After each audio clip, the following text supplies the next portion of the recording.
Oui, bonjour. Mais quand vous m'envoyez cette vidéo de Billy Binze, oui, tu ne parles plus, tu es muet, c'est Billy Binze qui demande la commission justice, vérité, réconciliation. Mais si aujourd'hui cette commission, vous apprenez sa demande par Billy Binze, nous on l'a toujours formulée. C'est vous qui vous laissez manipuler par des personnes comme telles, parce qu'elles savent effectivement que vos esprits sont tellement faibles que facilement on peut vous manipuler. Oui, les militaires qui sont au pouvoir sont les mêmes qui étaient là en 2016. Mais même vous-même, est-ce qu'on a besoin de faire des longues études pour comprendre que ce qu'il est en train de dire n'a pas de sens? Demandez qu'il vous cite, il était en fonction, non? Demandez qu'il vous cite parmi les militaires du CETRI, quels sont ceux qui étaient aux commandes. Beaucoup d'entre eux avaient encore peut-être le grade de capitaine, de commandant. D'aucuns n'étaient même pas ici au pays, en 2009 et en 2016, comme le général Oligui.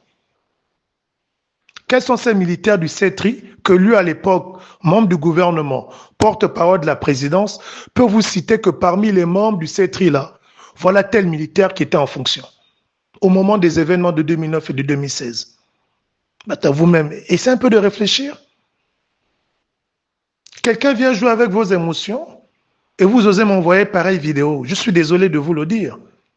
Mais si vos cerveaux sont programmés pour recevoir tout à l'intérieur, ne pensez pas que tout le monde l'est. Si vous refusez de réfléchir un tout petit peu, ne pensez pas que tout le monde doit redescendre à votre niveau. Donc Billy Binze qui vous dit les militaires qui ont fait le coup d'État sont les mêmes qui, étant dans les événements de... Demandez qu'ils vous citent, ce sont eux qui nomment, non? Et mieux encore, un militaire, il est aux ordres. Quel est ce militaire qui se lève, prend une arme s'il n'a pas reçu un ordre? Qui donne les ordres? Ce sont les civils. Il y a eu des événements en 2016, partout dans le monde, même s'il faut effectivement que des responsabilités soient réparties. Ces responsabilités vont incomber à qui? Aux militaires qui ont reçu l'ordre d'aller tirer ou aux civils qui ont donné l'ordre? Réfléchissez un peu. Les seules fois où les militaires agissent d'eux-mêmes, c'est quand ils font un coup d'État ou bien une rébellion. Là, ils sont comptables de l'acte qu'ils ont posé.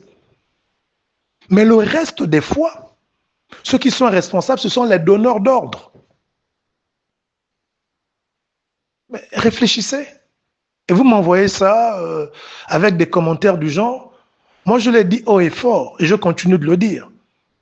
Si au niveau du CETRE n'a pas pu mettre en place, ils n'ont pas voulu mettre en place cette commission justice, vérité, réconciliation au niveau des militaires, je l'ai dit, il faut œuvrer à ce que cette commission soit mise en place, pas seulement pour les événements de 2016, mais pour tous les événements antérieurs liés aux crises post-électorales.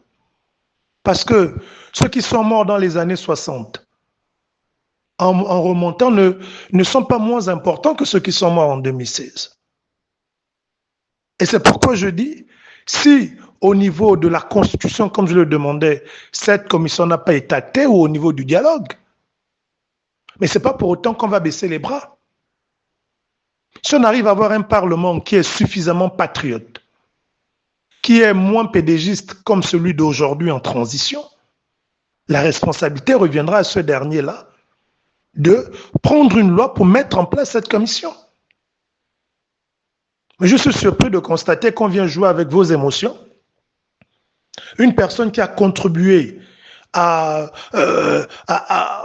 couvrir les civils à l'époque, les responsables qui ont donné les ordres pour aller tuer d'autres compatriotes afin de se maintenir au pouvoir, arrive aujourd'hui, joue avec vos émotions, par même, c'est-à-dire qu'il pousse le cynisme tellement loin, il est cynique. Il va même jusqu'à filmer les victimes des événements de 2016. Mais il était où depuis? Lui qui a toujours juré qu'il n'y avait pas de victimes. De 2016 en 2023, ont-ils une seule fois reçu ces victimes? Ont-ils une seule fois reconnu ou même souhaité des condoléances aux parents des victimes? Il aurait pu le faire quand il était ministre, encore plus Premier ministre. Mais aujourd'hui déchu, il joue avec l'émotion de ces victimes-là, et des Gabonais, même des intellectuels, ceux qui soi-disant fait l'école, se permettent de relayer, c'est de m'envoyer ce type de vidéo avec ce genre de commentaires.